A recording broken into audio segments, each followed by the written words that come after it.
V എസിനെ എങ്ങനെ ഓർക്കുന്നു? വി എസ് കേരളത്തിൻ്റെ ചരിത്രമാവുകയാണ്. വൈകുന്നേരം 5 മണി മുതൽ ഈ നാട്ടിലെ ചവറയുടെ കരിമണൽ നാടിൻ്റെ മക്കൾ വി എസിനെ ഒരു നോക്ക് കാണാൻ വേണ്ടി ഇവിടെ കാത്തു നിൽക്കുകയാണ്. വി എസിൻ്റെ മരണം കേവലമായ ഒരു മരണത്തിനപ്പുറം കേരളത്തിൻ്റെ കമ്മ്യൂണിസ്റ്റ് പാർട്ടിയുടെ, പാവപ്പെട്ട ജനതയുടെ, തൊഴിലാളികളുടെ ഒക്കെയും പടത്തലവൻ്റെ മരണമായി, അവരുടെ ദുഃഖത്തിൻ്റെ സാന്ദ്രമായ സംഗീതമായി മാറുന്ന കാഴ്ചയാണ് കാണുന്നത്. കൊച്ചുകുട്ടികളടക്കം, വിദ്യാർത്ഥികളടക്കം ഉറക്കമൊളിച്ച് ദേശീയപാതയുടെ ഓരത്ത് അദ്ദേഹത്തെ ഒരു നോക്ക് കാണുവാൻ വേണ്ടി കാത്തു നിൽക്കുന്ന സാഹചര്യമാണ് നിലവിലുള്ളത്. എല്ലാവർക്കുമുണ്ട് വി എസിനെ കുറിച്ച് പറയാൻ 2 വാക്ക് എന്നുള്ളതാണ്. വി എസ് വിട പറയുമ്പോൾ നമുക്ക് എടുത്തു പറയാനുള്ള മറ്റൊരു കാര്യം, അവരുടെ മനസ്സിൽ തോന്നുന്ന വാക്കുകൾ അവരിങ്ങനെ അതിലൂടെ അവർ വാചാലരായിക്കൊണ്ടിരിക്കുകയാണ് വി എസിനെ കുറിച്ച്. സാധാരണക്കാർക്കും അതുപോലെ തന്നെ സ്ത്രീകൾക്കൊക്കെ വേണ്ടിയിട്ട് വലിയ ശബ്ദമുയർത്തിയ നേതാവാണ് കേരളത്തിൻ്റെ പ്രിയപ്പെട്ട സഖാവിൻ്റെ വിയോഗത്തിൽ അനുശോചനം. പ്രിയ സഖാവിനെ അവസാനമായി ഒരു നോക്ക് കാണാൻ വേണ്ടി ഞങ്ങൾ പാലക്കാട് നിന്നാണ് ഇവിടെ എത്തിയിട്ടുള്ളത്. ഒരുപാട് ദൂരം താണ്ടി സഖാവിനൊരു നോക്ക് കാണാൻ വേണ്ടി എത്തിയതാണ് ഇവിടെ.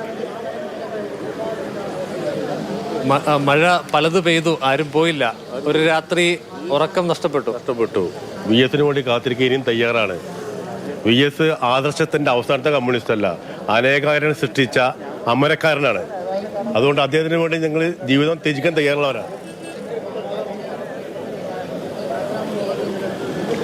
വി എസ്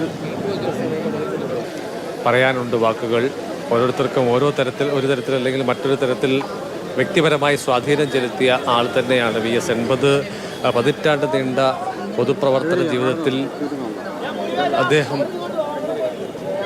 കേരളത്തിൻ്റെ സ്വത്താണ് വി എസ്. വി എസിനെ കാണാൻ ഞങ്ങൾ രാത്രിയിലും തിരുവല്ലയിൽ നിന്ന് വന്നിരിക്കുകയാണ്. എത്ര വെളുത്താലും വി എസിനെ കണ്ടിട്ട് കുട്ടികളടക്കമുണ്ട് ഞങ്ങളുടെ കൂടെ. ഞങ്ങൾ വി എസ് കേരളത്തിൻ്റെ സ്വത്താണ് വീണ്ടും വീണ്ടും തെളിയിച്ചുകൊണ്ടിരിക്കുകയാണ്. ഒരിക്കലും മറക്കില്ല വി എസിനെ കാണുക എന്നുള്ളതാണ് ഞങ്ങളുടെ ലക്ഷ്യം. നമ്മൾ വി എസിനെ കാണാൻ വേണ്ടി എത്തുകയാണ്. തിരുവല്ലയിൽ നിന്നാണ് വന്നിരിക്കുന്നത്. ഇനിയും വി എസിനെ അവസാനം കാണാൻ വേണ്ടിയാണ് ഞങ്ങൾ വന്നിരിക്കുന്നത്.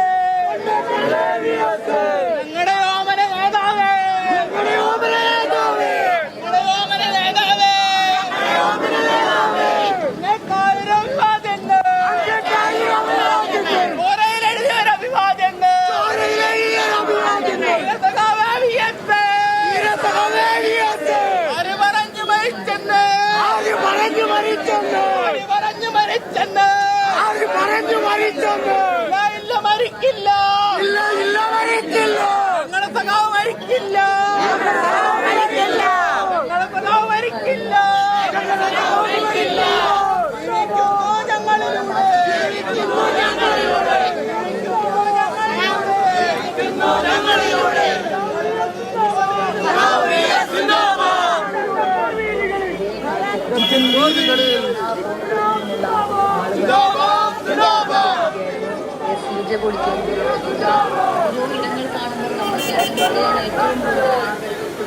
നമ്മൾ